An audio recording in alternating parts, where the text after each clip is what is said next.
चल यमुना गंगा उच्चल जलधि तरंगा तव शुभ नामे जागे तव शुभ आशीष मांगे गाहे तव जय गाथा जन गण मंगलदायक जय हे भारत भाग्य विधाता जय हे जय हे जय हे जय जय जय जय हे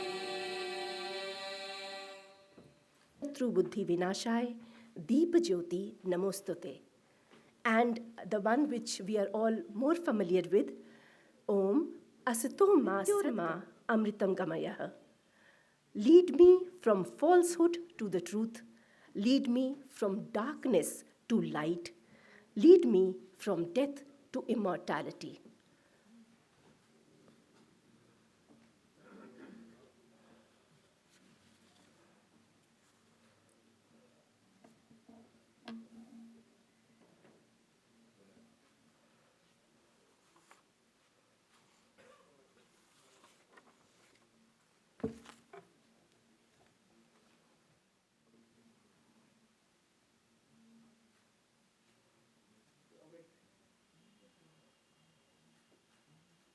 Evening.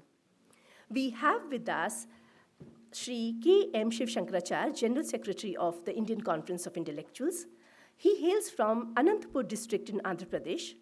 At the young age of 22, while he was still studying law, he became the Sarpanch of the Taluk Panchayat of Malainur, the youngest Sarpanch in Andhra Pradesh at that time. Since the year 2002, he has been the General Secretary of ICOI, organizing conferences in Bangalore and other parts of the country.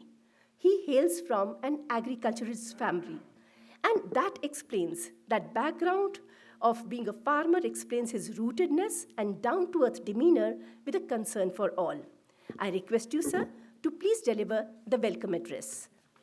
This occasion symbolizes a definite phase in the history of Indian Conference of Intellectuals. I am very much delighted to be present here. In fact, it is my great privilege to extend warm and hearty welcome to the distinguished dignitaries and eminent personalities. At the outset, I would like to brief about the background and significance of our organization. Indian Conference of Intellectuals started with a cause to create awareness among the people regarding the importance of humanism, nationalism, peace, unity, and integrity of the nation. Now, I had a privilege to welcome our chief guest, His Excellency Sri Bishwabhushan Harichandan, the Honorable Governor of Andhra Pradesh. His Excellency Sri Bishwabhushan Harichandan ji was born on 3rd August 1934 at Banpur in Koradala district of Odisha state. Sri Harichandan ji was elected to the Legislative Assembly of Odisha for 5 times, in which he served as a minister for 4 times in the government of Odisha.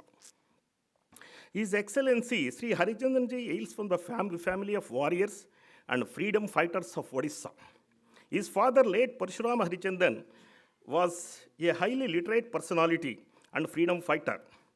His Excellency Sri Harichandan ji obtained his honors degree in economics from SCS College in Puri and law degree from MS College, Cuttack.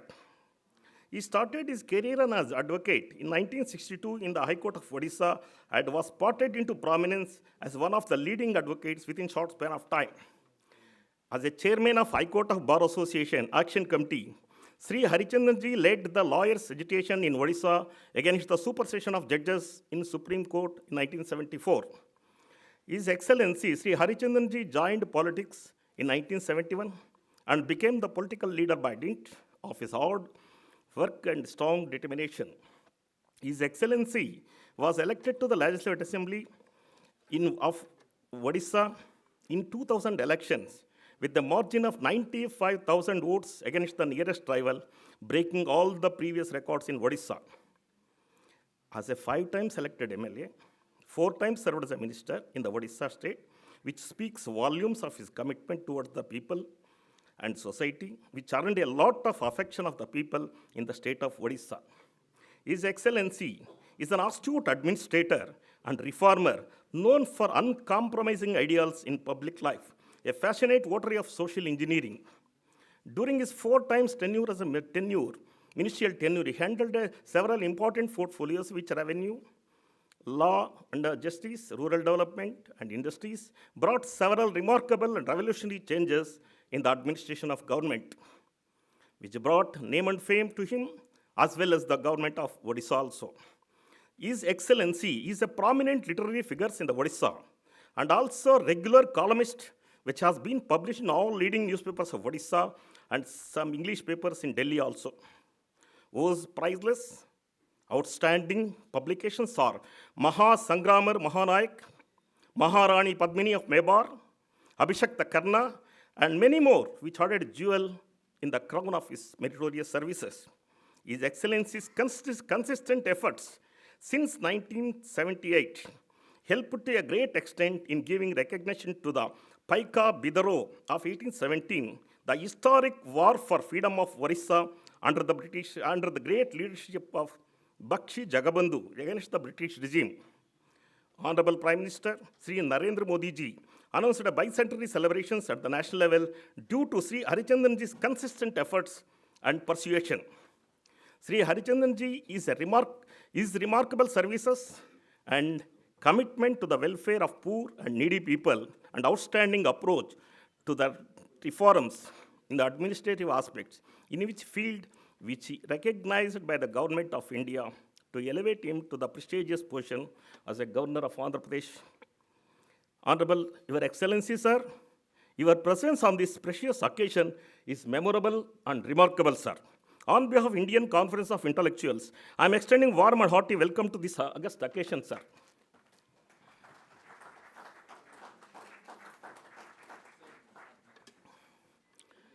Chief guest of today's function, His Excellency Bishwabhushan Harichandran, the Honorable Governor of Andhra Pradesh,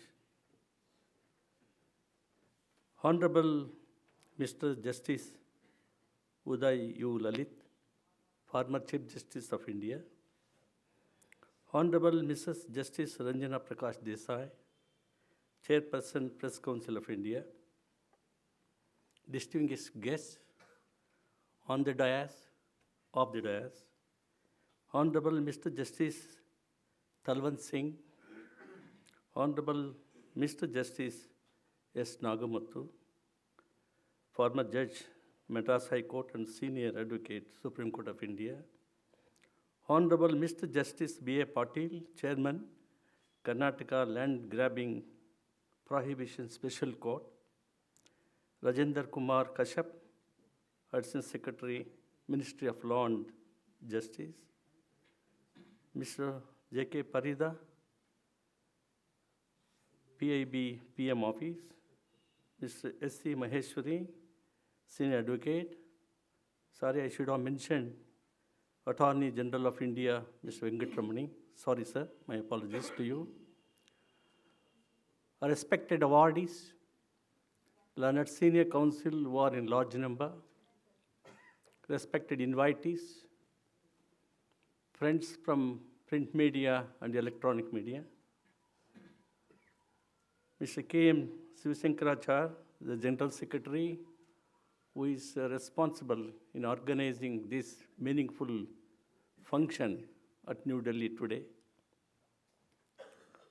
Dear friends, ladies and gentlemen, they are fundamental to the very existence of a human being, not just animal existence, but along with it come dignity as a member of the society, fraternity to the extent possible, and all these attributes.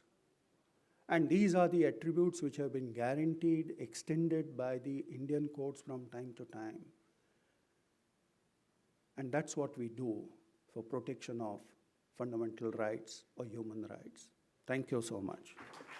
Honorable Mr. Justice B. A. Patil ji.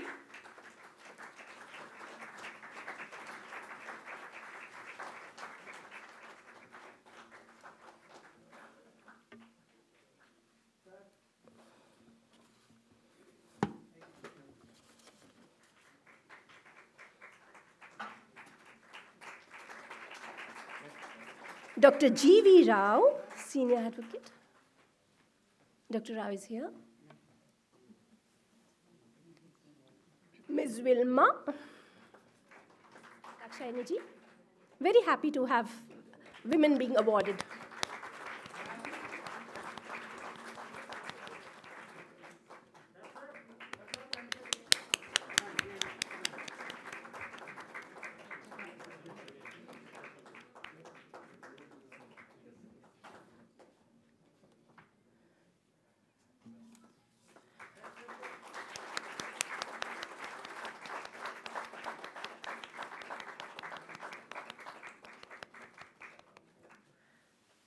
Justice Uday Lalit, former Chief Justice of India, Justice B. Gopal Gowda, former Judge, Supreme Court of India and Chief Justice of Odisha, Justice Ranjan Prakash Desai, Chairperson, Press Council of India, Justice Tarwand Singh, Judge, Delhi High Court, Justice S.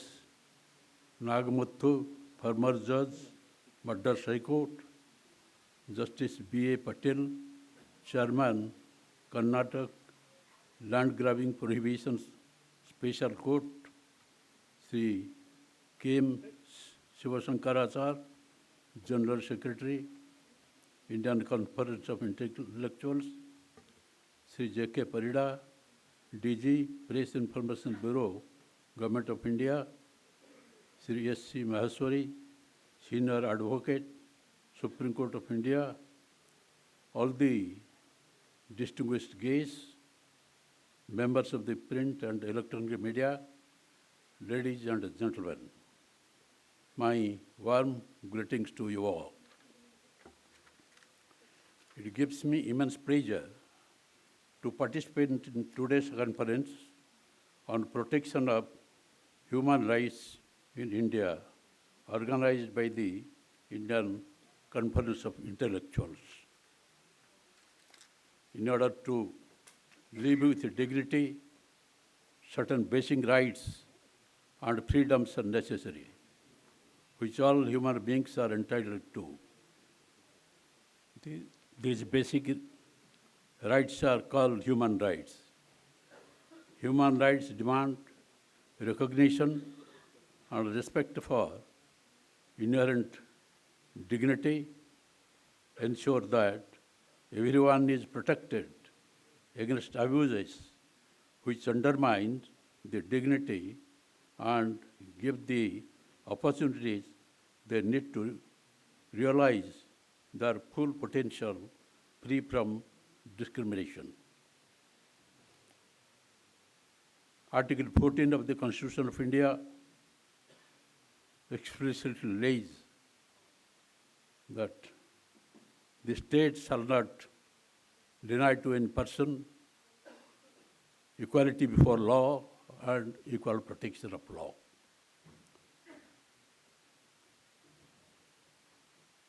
Article 21 of the Constitution of India is the heart and soul of our Constitution.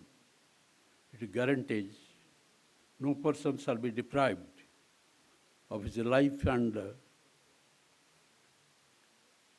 personal liberty except without the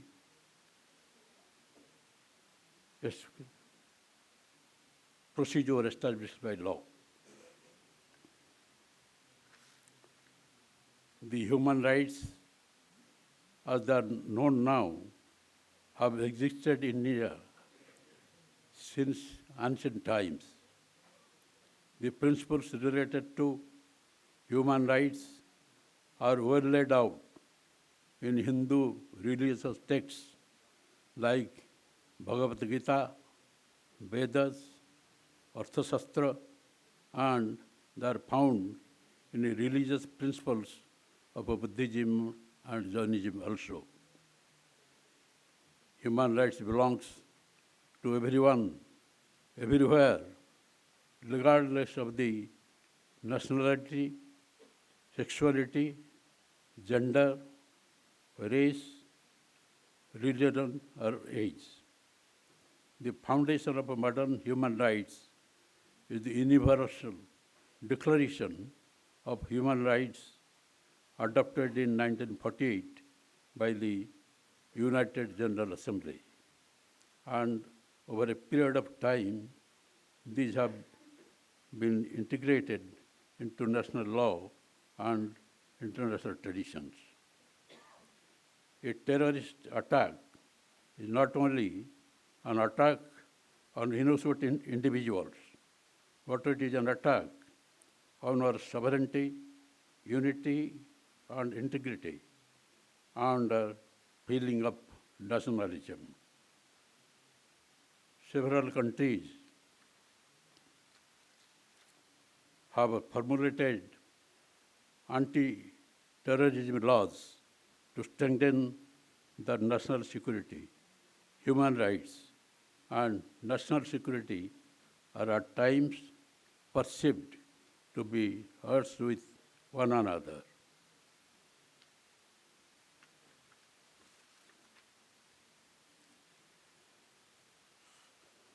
While talking about this equality before law and equal protection of law of all the persons, the responsibility of the ruler, the government, is to treat everybody equally and give them equal protection of the law. And in violation of this equal rights, people are compelled to go to the High Court for protection of their laws, protection of their rights. But in spite of the fact that it is there in the Constitution,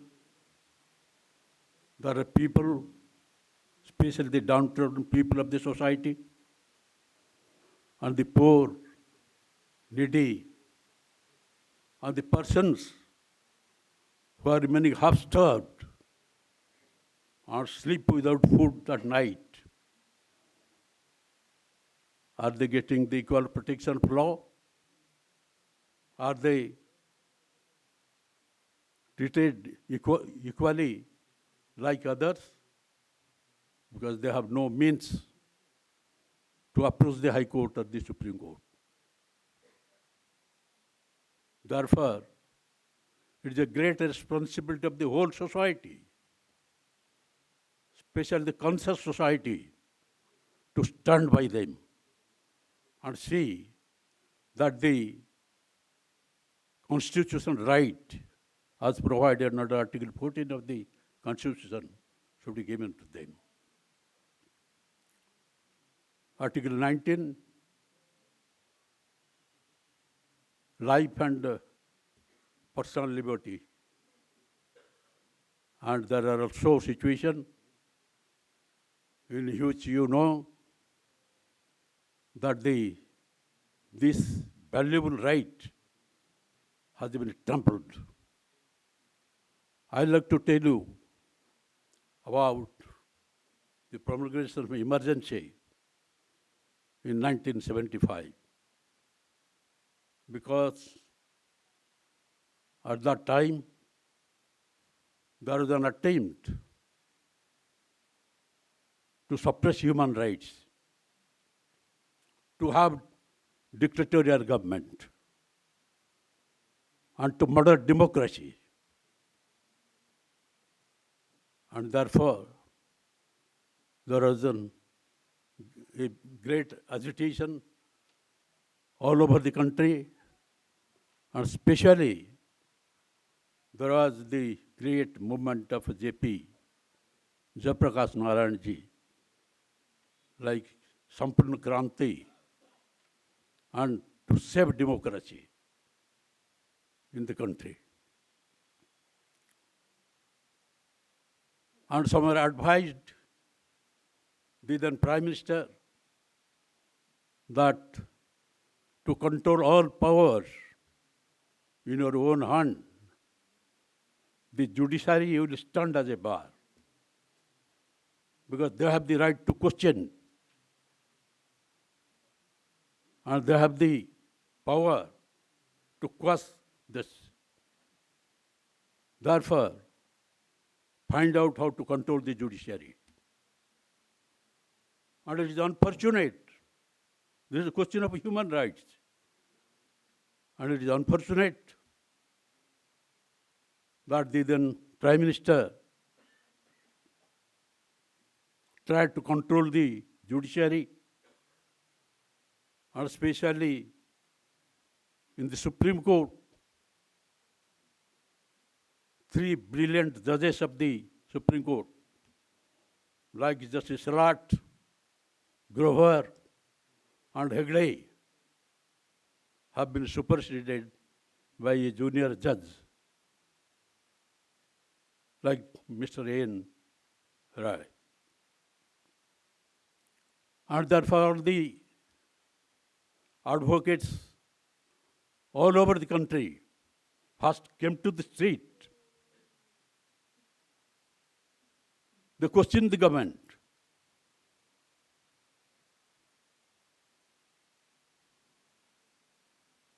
They said that the independence of judiciary should be maintained. The honor and dignity of the judiciary must be upheld. Otherwise, there is no democracy. The rights of the citizens cannot be protected. That was such a time, and that was also an occasion when I had to take the lead in Odisha, being elected as the chairman of the Action Committee of the High Court Bar Association. And there is such situation. And there is another instance also. Due to this emergency, when there is the argument by the Attorney General in a case of murder, when he is arguing that he has no right under the law, he has no constitutional right, a question was posed from the bench. Do you like to say that if a head constable kisses down a man like a dog in the street, do you like to say that he has no protection under the law? He said, yes, my lord. There is no such right. The Article 21, Article 19, and other articles have been withdrawn. That was a situation when human rights have been trampled. We have faced a situation, and therefore, the protection of human rights is a great thing here to be protected, and the entire society has a great role to protect it. Let us go to the Mahabharata. In Mahabharata, when Lord Sri Krishna asked Arjuna to fight against the Kauravas, he was reluctant. He said, how can I fight? Pitamaha Bhishma, Guru Drona, Duryodhan, Dushasan, and others, my brothers, how can I fight with them? He said, for protection of human rights, you have to do it. And he said, Jada jada hi dharmasya glani bhavati bharata abhyutanam adharmasya tadatana sudamyaham paritranaya sadhunam vinasaya cha duskrutam dharma sansthapanarthaya sambhavami yuga yuga. We have to protect dharma. And this human rights, it comes out of dharma. And have you forgotten what happened to Empress Draupadi in Kuru Raj Sabha? What was her fault? Duryodhan asked Dushasan that Draupadi should be stripped of her clothes. He had that audacity. And argument was that after she's lost in the gambling, she's a Dasi. Dasi is not a woman. Dasi has no human rights. Dasi is not a mother, not a sister, not a daughter. Therefore, worst type of trampling of human rights had been done even at that time, for which Lord Sri Krishna said, these are all sinners. There is no law. There is no dharma. Human rights are not protected. Therefore, Arjun, you fight against them. We also understand what. And get ready for fighting. So human rights are to be protected, and so long as the entire society is not conscious enough to extend their hands of cooperation for this protecting human rights cannot be protected.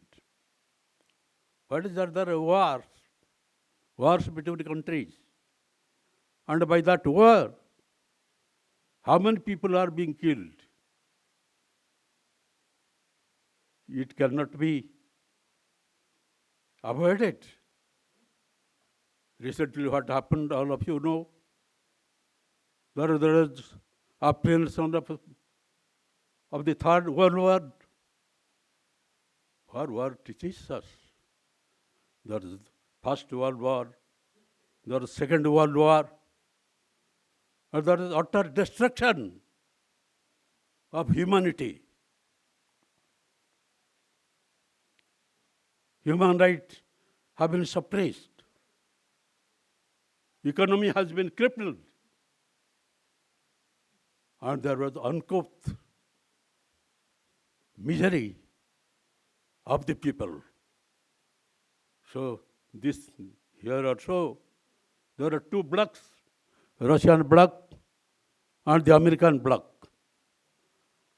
And we are now proud of our great democracy of India, which has now been matured and which is in a very dominating and a respectable position. In spite of the fact that America and Russia put pressure on the Honorable Prime Minister, Sri Narendra Modi, for supporting them, he refused to do it. He said there should be no war. The era of war is over. He said, I want peace. And there is nothing which problem can be solved by discussion.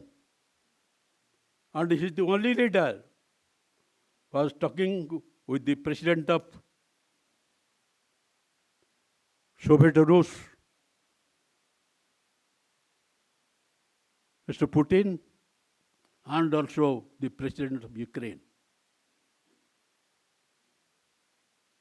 And he is maintaining this sort of neutrality, and again, repeatedly said that both sides, there should be negotiation, there should be discussion, there should be no war. The era of war is over. There should be peace. And now, both America and Russia They have realized and they have said that the Prime Minister of India, Sri Narendra Modi, has taken the right decision. War is not the solution.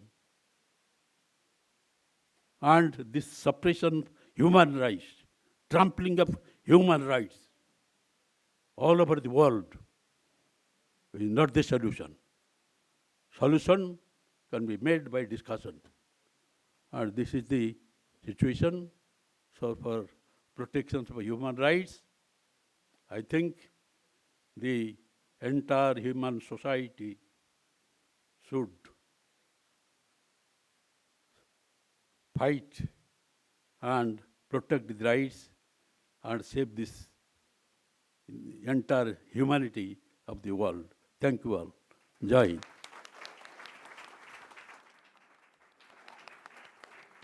Thank you so much, sir. You know, friends, when I was listening to sir, I was thinking that it's nature's.